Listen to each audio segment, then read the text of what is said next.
Shalom teman-teman semuanya, senang banget hari ini kita bisa berkumpul kembali untuk dengar renungan firman Tuhan yang aku percaya bisa memberkati setiap dari kita. Maka itu yuk kita luangin waktu 10 menit ke depan, benar-benar fokus, berikan hatimu kepada Roh Kudus, maka Dia akan mengajarkan banyak kepadamu.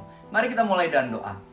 Tuhan Yesus, kami bersyukur banget untuk setiap kesempatan yang sudah Tuhan berikan dalam hidup kami, termasuk kesempatan di dalam belajar firman. Bantu kami untuk memahami dan mengerti firman yang akan dibahas hari ini, dan mampukan kami untuk nanti bisa mengaplikasikannya dalam hidup kami, sehingga kami bisa lebih bahagia, dan juga kami bisa membahagiakan orang lain dengan cara menjadi berkat lewat penerapan firman-Mu ini. Ajar kami adalah anak-anak-Mu, dan kami siap untuk mendengarkan-Mu. Dalam nama Tuhan Yesus, semua yang percaya kita sama-sama katakan, Amin. Teman-teman, aku pengen memulai dengan kasih sebuah kisah dari kartun favorit aku. Judulnya adalah Lion King. Mungkin teman-teman sudah pernah nonton, dan menurut aku ini adalah salah satu film kartun paling rohani yang pernah aku nonton. Kalau kamu ingat, karakter utama dari film Lion King ini adalah seekor singa yang masih kecil, namanya adalah Simba. Sedangkan ayahnya ini namanya adalah Mufasa. Sedangkan antagonis dari film Lion King ini adalah Scar, singa yang rambutnya hitam, ada besetan di bagian matanya. Mungkin teman-teman udah mulai ingat ya dengan kartun ini. Nah, jadi Simba ini waktu itu, ketika dia masih kecil, papanya pernah bilang, Mufasa pernah bilang, Simba, kamu jangan pergi ke area sana, karena itu berbahaya, pokoknya jangan ke sana. Papanya kasih peraturan. Dan awalnya Simbanya ngikutin. Tapi pada suatu hari si Scar atau antagonis dari Lion King ini, dia bilang ke Simba, Simba, kamu pergi aja ke sana. Simba awalnya udah bilang, jangan, kata papaku nggak boleh. Tapi Scar masih bilang, nggak apa-apa, coba aja ke sana. You will be happy, it's gonna be an adventure. Akhirnya Simba percaya sama Scar, dan dia melanggar aturan atau perintah dari papanya. Dia pergi ke tempat tersebut. Ternyata benar, di sana dia mengalami yang namanya tantangan atau masalah yang besar yang hampir mencabut nyawanya waktu itu. Tapi untungnya papahnya atau si Mufasa datang tempat waktu dan dia berhasil menyelamatkan Simba. Tapi di tengah prosesnya Mufasa mati atau meninggal karena menyelamatkan Simba. Nah, setelah kejadian itu tiba-tiba si Scar muncul lagi dan dia bilang ke Simba, wah Simba parah banget. Gara-gara kamu, papa kamu mati. Your father die because of you. Nah, oleh karena itu Simba merasa dirinya itu udah kayak sampah. Dia merasa dirinya udah gagal, sehingga dia melarikan diri dari negerinya. Dia pergi ke negeri yang jauh. Di sana dia ketemu Timon, ketemu Pumba.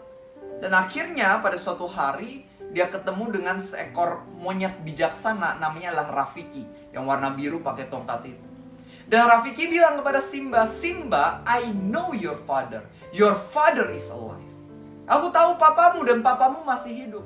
Simba jadi bingung dan kaget. Akhirnya Rafiki mengatakan, come and follow me. Akhirnya Simba ikutin Rafiki dan mereka sampai ke sebuah taman yang gelap dan ada semacam danau atau kolam di tengahnya. Rafiki bilang, lihat ke sana. Ketika Simba melihat ke kolam atau danau tersebut, yang dia lihat adalah refleksi dirinya. Jadi dia mengatakan, no, it's not my father. It's just my reflection. Itu bukan papaku, itu cuman cerminan diriku doang. Dan Rafiki mengatakan, oh kamu gak ngerti. Sesungguhnya, your father lives inside of you. Papamu tinggal atau hidup di dalam dirimu. Tiba-tiba yang namanya awan-awan itu berubah menjadi awan besar, berbentuk papanya atau berbentuk Mufasa. Dan tiba-tiba ada suara dari langit yang mengatakan, Simba, remember who you are. You are my son. Dan di saat itulah Simba teringat identitas dirinya. Dia bangkit kembali. Dia kembali ke negerinya, menantang Scar, mengalahkan Scar, dan merebut kembali tahta kerajaan. Wow, ketika aku dengar atau nonton film ini, aku merasa, wah ini rohani banget. Inilah kehidupan kekristenan yang sungguhnya. Merasa gak sih bahwa inilah yang seringkali dilakukan oleh iblis? Dia menipu kita, menggoda kita untuk melakukan dosa. Dan ketika kita tertipu sama iblis, kita melanggar peraturan Tuhan, kita melakukan yang namanya dosa atau kesalahan setelah kita jatuh. Iblis ganti strategi, jadi mulai mendakwa kita. Dia malah, kamu parah banget, kamu udah lakuin dosa itu, kamu udah gagal, kamu udah gak punya masa depan, Tuhan udah gak suka sama kamu. Dia mulai mendakwa kita. Dan itu yang bikin kita jadi insecure, merasa gak berharga dalam hidup kita. Tapi hari ini Tuhan pengen kasih tahu kepada setiap dari kita, remember who you are.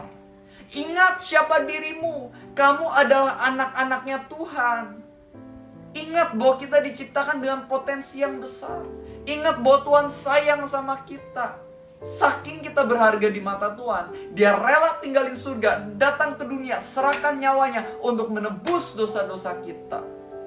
Yang membuat seorang Tuhan ada di atas kayu salib itu bukan karena dia lemah, bukan karena 3 paku pada tangan dan kakinya terlalu kuat, enggak. Yang membuat Yesus bertahan di atas kayu salib itu adalah karena dosaku dan kasihnya yang berjumpa di atas kayu salib itu. Kita semua berharga di mata Tuhan. Dan ketahuilah, apapun kegagalan kesalahanmu, Tuhan mau mengampunimu. Dan Dia masih bisa mengubahmu untuk mulai jadi berkat mulai hari ini. Maka itu jangan menyerah. Jangan sampai kita lupa identitas diri kita. Pada 1 Yohanes 3 ayat 1 dikatakan, lihat betapa besar kasih yang dikaruniakan oleh Bapa kepada kita, sehingga kita disebut sebagai anak-anak Allah. Dan memang benar kita adalah anak-anak Allah. Kamu adalah anaknya dan Dia adalah Bapakmu. Mungkin hari ini kamu memiliki Bapak di atas bumi, seorang figur ayah yang jahat sama kamu, yang gak peduli sama kamu, yang gak benar dalam mendidik kamu, yang bukannya melindungi malah menyakiti kamu. Tapi hari ini ada Bapa di surga yang sangat amat mengasihi kamu. Ada Bapa di surga yang terus mau mengingatkan dan menuntun hidup kamu. Percayalah kepadanya. Jangan terus percaya sama iblis. Kalau kamu terus percaya sama iblis, kamu akan tertipu, dan hidup kamu akan rusak dan rusak. Tapi barang siapa mau sungguh-sungguh percaya mulai hari ini sama peraturan Tuhan, sama janji Tuhan, sama perkataan kasih Tuhan buat kamu, kamu akan lihat dirimu akan punya kekuatan, kamu akan melangkah ke arah yang tepat, dan kamu akan lihat hidupmu menjadi inspirasi dan berkat bagi banyak orang. Jangan insecure lagi, teman-teman.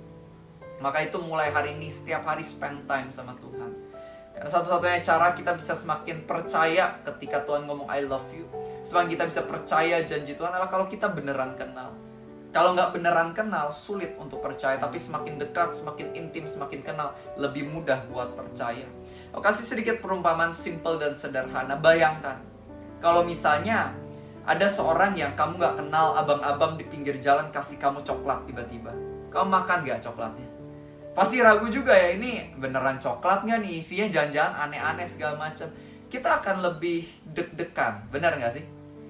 Tapi bandingkan kalau misalnya ada bestie kamu atau best friend kamu yang emang kamu kenal deket, teman kamu makan, teman kamu main, dia kasih kamu coklat. Tentunya kamu akan lebih mudah menerima dan kamu akan lebih mudah untuk makan.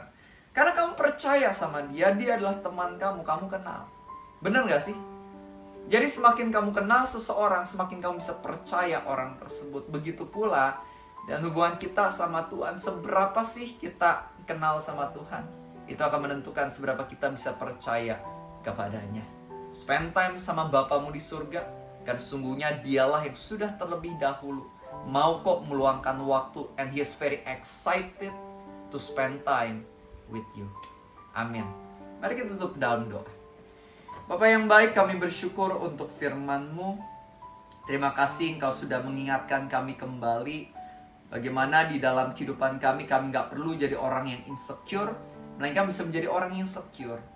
Bukan karena kami tahu kami begitu hebat, bukan, melainkan karena kami tahu kami Tuhan yang setia. Tuhan yang mengasihi kami. Di tengah kebobrokan kegagalan kami, Engkau sudah mengampuni kami dan menyediakan perubahan dan masa depan yang baik bagi kami.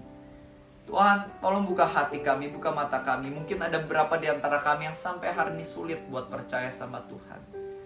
Tapi hari ini Roh Kudus tolong bantu kami untuk percaya lagi. We want to ask for the gift of faith. Sampai minta yang namanya pemberian iman itu. Tolong kami Tuhan, karena kami gak bisa sendirian. Bantu kami dalam mengalahkan tipuan dan dakwaan iblis. Bantu kami untuk bisa bangkit kembali dari keterpurukan. Kami percaya mulai hari ini kami bisa melangkah ke arah yang tepat, dan mulai hari ini Tuhan bisa menggunakan kami dan luar biasa to be a blessing for many people. Terima kasih ya Tuhan Yesus. Di dalam nama Tuhan Yesus, aku sudah mengucap syukur dan aku sudah berdoa. Amin. Semoga firman hari ini berkati teman-teman, dan jangan lupa aku bakal share renungan setiap pagi jam 6 pagi. Maka itu besok juga akan ada video baru. Jangan lupa untuk subscribe dan klik tombol loncengnya supaya kalian bisa menerima renungan firman setiap hari yang tentunya akan menguatkan iman kamu. Dan jangan lupa untuk share juga ke grup keluarga, grup teman-teman, agar semakin banyak orang yang bisa diberkati. Ingat, kamu juga bisa menjadi saluran keselamatan. Jangan sampai pasif cuma dengar firman, tapi ayo mulai share firman, share firman, share firman. Aku percaya renungan ini juga bisa dipakai untuk memberkati keluarga dan teman-teman kamu. God bless you and see you tomorrow.